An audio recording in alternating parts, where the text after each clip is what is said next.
अस्सलाम वालेकुम वरहमतुल्लाहि वबरकातुहू। डियर स्टूडेंट, आज का हमारा क्वेश्चन ये है कि हम conservation of mass fluid mechanics का कोर्स आप देख रहे हैं। इसमें जो कंजर्वेशन ऑफ मैस होता है या जिसे हम इक्वेशन ऑफ कंटिन्यूटी कहते हैं, इसको कैसे डिराइव किया जाता है, ये कैसे हमारे पास आ जाती है, तो उसके लिए स्टूडेंट आपने इसे देखना है। तो यहाँ पे सबसे पहले यही लाइनें आपने लिखनी है। टॉपिक को समझना है और इस फिगर को समझना है तो कंटिन्यूटी इक्वेशन आपकी फौरन से रेडी हो जाएगी।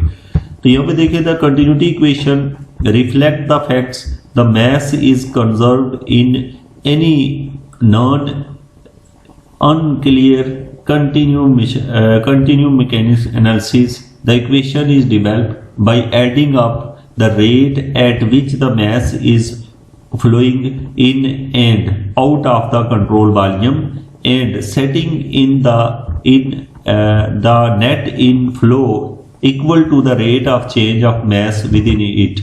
तो यहाँ पे ये बताया जा रहा है आपको कि देखें कि आपके पास एक पाइप के अंदर या किसी भी शेप की कोई भी आपने कोई वॉल्यूम लिया है, उसके अंदर जितना फ्लूइड इन होता है उतना ही आउट होता है। आप ये समझ गए होंगे कि एक पाइप में अगर 1 किलो पानी वाटर जो है वो इन होगा तो आउट भी तो 1 किलो ही होगा। तो इस चीज को कहते हैं कि law of conservation of mass, कि जितना मैस इन होगा उतना ही वापस निकलेगा, तो इसको कहते हैं। अब आपने क्या करना है कि इसके बारे में जो इक्वेशन ऑफ कंटिन्यूटी को हमने इससे समझना है। अब देखिए, यहाँ पे एक शेप है हमारे पास, एक क्यूब शेप दी हुई है।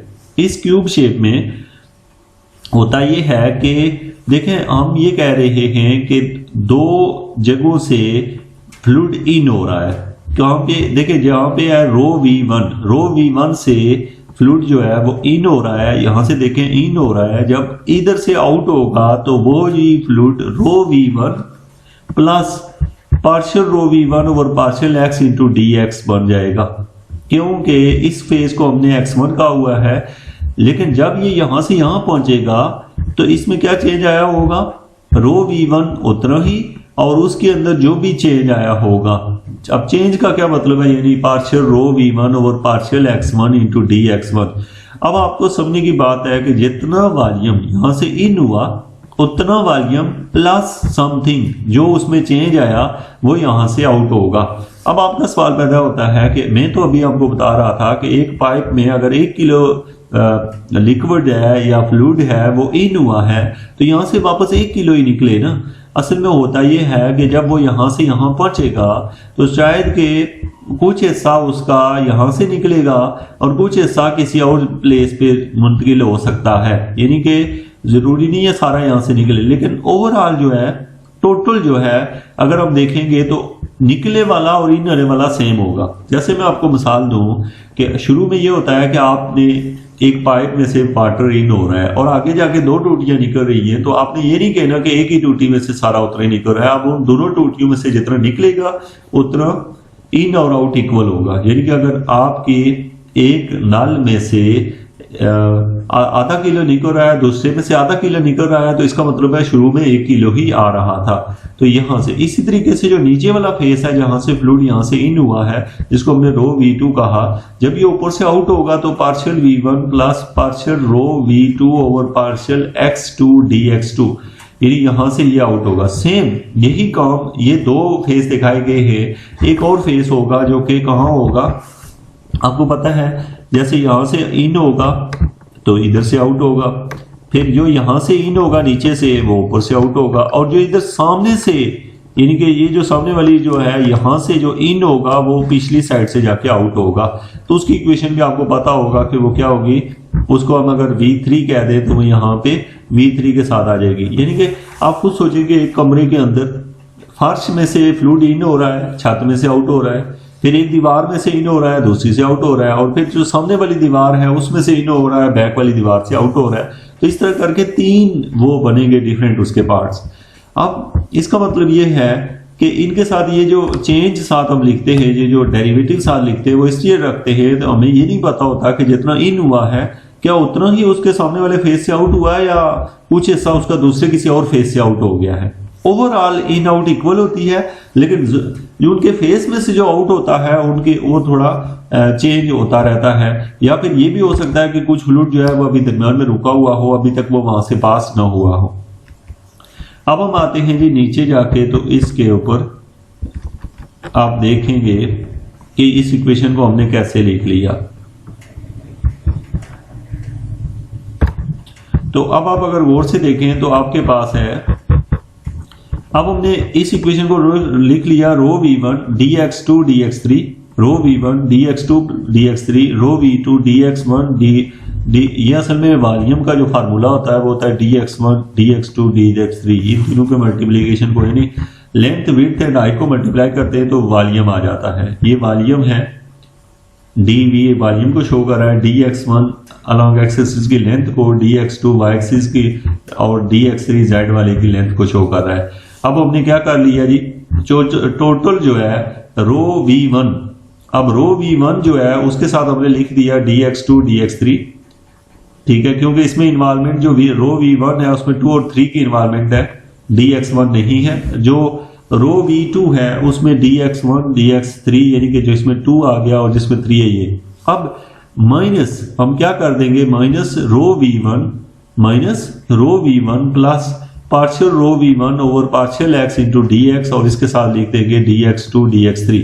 तो ओवरऑल यानी कि हम बात कर रहे हैं, जब हम इस ओवरऑल फेस की बात कर रहे हैं तो हम इसको इस टाइप से लिख सकते हैं, या फिर हम इसे रिप्लेस करेंगे 3 हिस्सों में। हमने यानी हमारे पास इसके टोटल फेस कितने बनते हैं जब आपके रूम में हैं, यानी कि फर्श और छत 2 बन गए और एक दाएं दीवार और बाएं दीवार ये 4 हो गए, और एक इस साइड से जो है बैक और फ्रंट जो है ये भी 2, तो टोटल 6 बनते हैं। तो इसमें बने 1 2 3 4 आगे जाके 5 6 ही बने हुए। तो अब आपके पास है टोटल 6 बने हैं, जिनमें से पहले को आपने लिखा रो v1 उसके साथ dx2 dx3, दूसरे को लिख दिया रो v2 dx1 dx3, और जो इधर फ्रंट से होगा जो यहाँ दिखाई नहीं दे रहा ऊपर, तो उसकी तरफ से जो आएगा यहां से जो ऊपर ये शेप आपको दिखाई दे रही है, तो इसके मुताबिक हम अगर नीचे जाए, सॉरी कि ये थोड़ा सा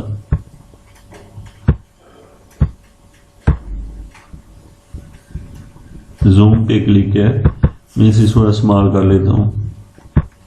तो इसमें आपके 6 फेस हैं, तो आपने 6 के 6 को ऐड कर दिया, लेकिन जहां से आउट हो रहा है उसके साथ भी आपने आउटिंग फेस को भी यहां पे लिख लिया। तो ओवरऑल ये सारा किसके इक्वल होगा, इन सब का इक्वल होगा पार्शियल और पार्शियल टी ऑफ, ये टोटल जो होगा इसका ये इक्वल होगा पार्शियल और partial T of row dx1 dx2 dx3, यानी कि ये टोटल जितना भी ये वॉल्यूम जो यहाँ पे मौजूद है वो टोटल के इक्वल होगा। ये हमारे पास इक्वेशन बन गई है। नेक्स्ट में हम जाके यहाँ पे ये लिख लेते हैं, इसको हमने लिख दिया पार्शियल माइनस, इसमें होगा ये कि बहुत सारी वैल्यूज कैंसिल हो जाएंगी, यानी कि आप देखेंगे कि ये वाली पहली वैल्यू जो आपके पास है यहाँ पे जो लिखी हुई वैल्यू है, ये वाली वैल्यू जो रो v1 वाली है वो इससे कैंसिल हो जाएगी, ये दूसरे वाली वैल्यू जो है वो इसके साथ कैंसिल हो जाएगी ब्रैकेट जब खोलेंगे तो, और एक और वैल्यू है ये वाली जो है ये वाली भी कैंसिल हो जाएगी इसके साथ। ये सब जब कैंसिल हो जाएंगी तो पीछे बचेगा एक ये वाली टर्म बचेगी, एक ये वाली टर्म बचेगी 2, और एक ये वाली टर्म 3 ही बचेंगी। तो दूसरी साइड पे जो है ना ये जो लिखा हुआ है dx1 dx2 dx3, ये जो कि दोनों साइडों पे एक कॉमन आ जाएगा तो ये कैंसिल हो जाएगा। मीन आप देखेंगे इधर भी आएगा dx1 dx2 dx3 सबके साथ, तो ये भी कैंसिल होगा, इधर सबके साथ कॉमन आएगा जब, तो उनके साथ कैंसिल होके बाकी जो बचेगा वो यही वैल्यूज होगी जो कि आपके पास ये बनी है। अब हम कहते हैं कि इन इक्वेशंस को हम लोग लिख सकते हैं मजीद उसे सिंप्लीफाई करके। अब ये जो माइनस लिखा हुआ है इस माइनस से हमने ये किया कि इसको इधर ही रहने दिया, ये जो आपके पास टर्म है ये जो टर्म है ये इधर ही रहने दी, ये जो माइनस हो रहे हैं दूसरी साइड पे इनको ऐड कर दिया। अब आपने इसे थोड़ा सा समझना है कि आगे हमने क्या किया कि ये जब हमने लिख लिया तो हमने इसे लिख दिया यहाँ पे पार्शियल रो और partial t as it is लिख दिया, और इस सारे को लिखा जा सकता है, ये जो आगे वाला पोर्शन है इसको आप टाइप कर सकते हैं del dot rho v. Del dot rho v mean कि आप डेल की जगह पार्शियल और पार्शियल x1 प्लस पार्शियल और पार्शियल y1 और इस तरह पार्शियल और पार्शियल z करें तो, और v की जगह आप लिख दें v1 v2 v3, तो डॉट प्रोडक्ट लेने से यही आंसर आएगा। ये जो है इसको हम इक्वेशन ऑफ कंटिन्यूटी कहते हैं, इसको ऐसे भी लिखा जाता है, इस तरह भी लिखा जाता है, और ये जो है ना आपकी ओवरऑल जो है इक्वेशन ऑफ कंटिन्यूटी है। इसमें कुछ खास पॉइंट्स होते हैं। इक्वेशन ऑफ कंटिन्यूटी जब ये आती है तो इसमें आपको डेरिवेशन के तौर पे यहाँ तक के बाद आपको ये स्पेशल केस कहे जा सकते हैं।